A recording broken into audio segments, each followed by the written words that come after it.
Hey guys, welcome back to the channel and welcome to our corner of paradise here in beautiful Bali. My name's Rory and today we're doing a deep dive into the challenges of our villa journey that we've navigated within the first 6 months and what we've done to overcome these challenges. This journey has been so much more than just the bricks and mortar. It's been a crash course in resilience, it's been a masterclass in adaptability, and it's taught us that sometimes the greatest rewards lie on the other side of our biggest challenges. But we strongly feel that you shouldn't have to go through these challenges alone, and that's why we've created our guide to building a Bali villa.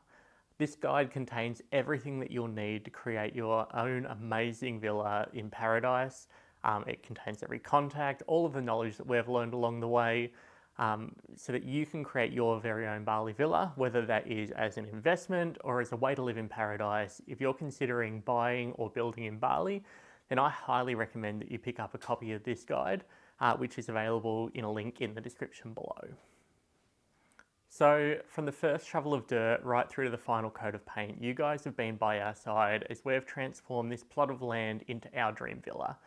But as anybody who's ever built will tell you that the real test doesn't come during the construction, it comes in the maintenance and the management that follows. So firstly, let's talk about the heat in Bali.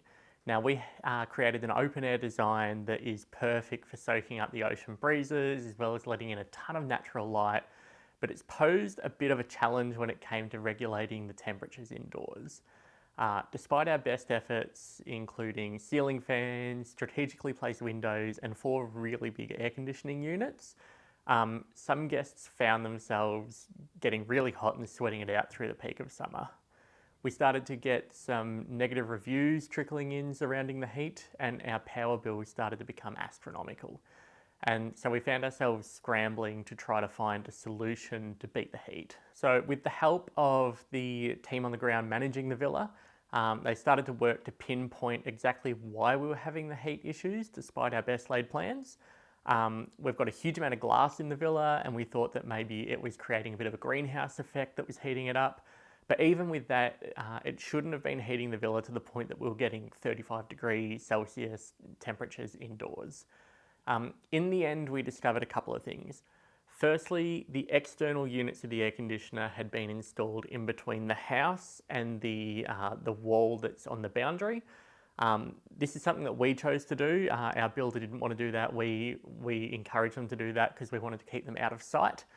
But the unfortunate side effect of that was that because there was very little room there, they were operating with very little external airflow, and they weren't operating as efficiently as they should have been, so they ended up not cooling the air effectively.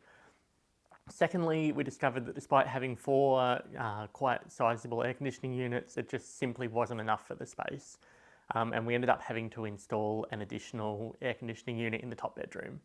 So the team got to work, they installed that additional AC in the top bedroom, and they relocated all the external units, and we're pretty pleased to report that now, even during peak heat, the temperatures inside have dropped. There's no longer negative reviews about the heat inside, and we seem to have fixed those heat issues. The next major challenge that we faced was maintenance issues. So picture this, all of a sudden the guests keep running out of water. They would go to shower in the middle of the night and there would be nothing there. The tank would be completely empty. We had a mysterious water leak that had appeared from somewhere, and it seemed that no matter what they did, they just couldn't find it. For a few weeks, they played a cat and mouse game trying to figure out, was it coming from here, was it coming from there? We were racking up water bills, we were having to get water trucks in every day or two. And it actually ended up leading to a few negative reviews. People were running out of water in the middle of the night, and that was just what it is. But yeah, we had plumbers in, we had everybody, but yeah, they couldn't figure it out. So there was no sign of water leaks, there was no water damage, there was no pooling water, and in the end we had to get specialists with specialised equipment in to find and fix the leak. It turns out that the leak was actually in the downstairs shower underneath the Palimanan stone, and so it was leaking into the dirt underneath and just flowing away from the villa, so there was just no sign of it.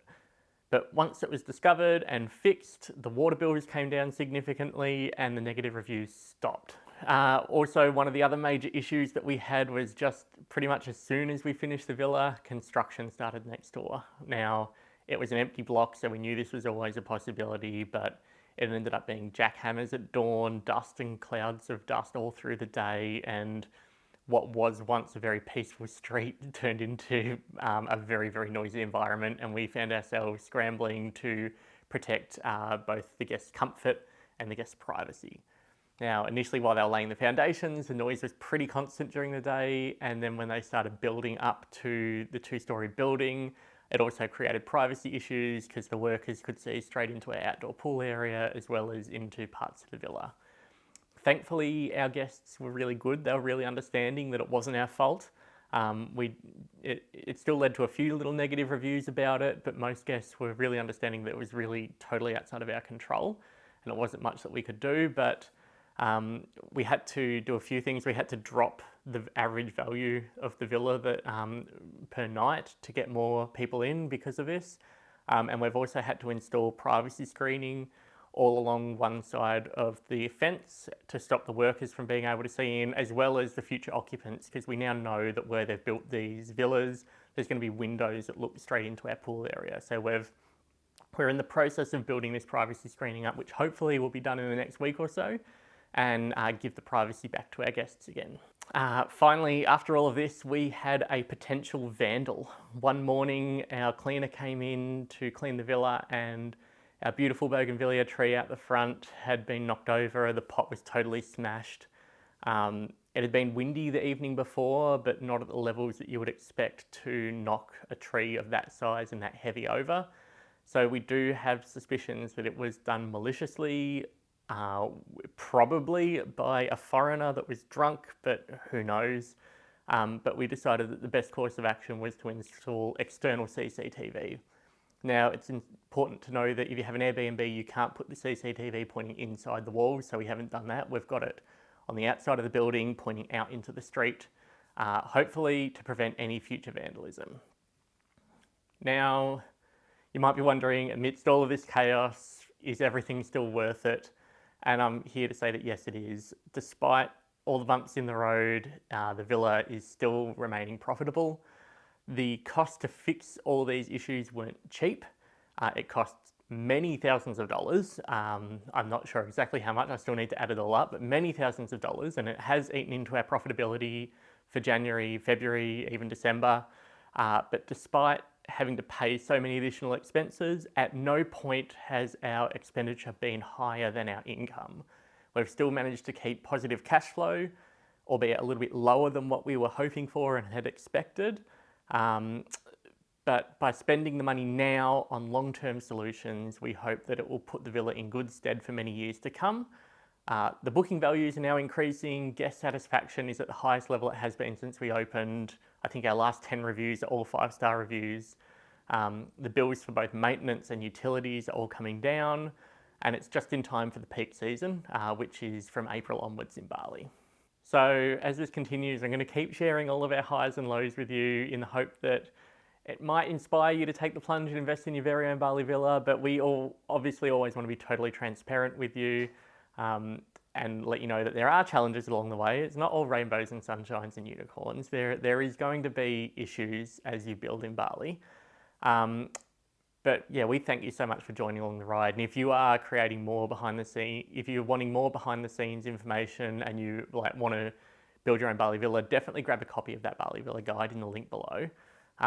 Once the income starts to steady out again over the next few months, I'll make another video with a fully transparent overview of all our income and all our expenses. But I just wanted to hold off on that a little bit because the last month or two has been unexpectedly low because of these issues. But yeah, we're hoping that it starts to steady out now as seems the issues have gone. And if there are more topics that you want me to cover in future videos, leave them in a comment down below and I'll hopefully get to them in the future. But until next time, I hope you guys enjoyed it. Keep adventuring, keep exploring, and yeah, hopefully we'll catch you in the next one. Bye.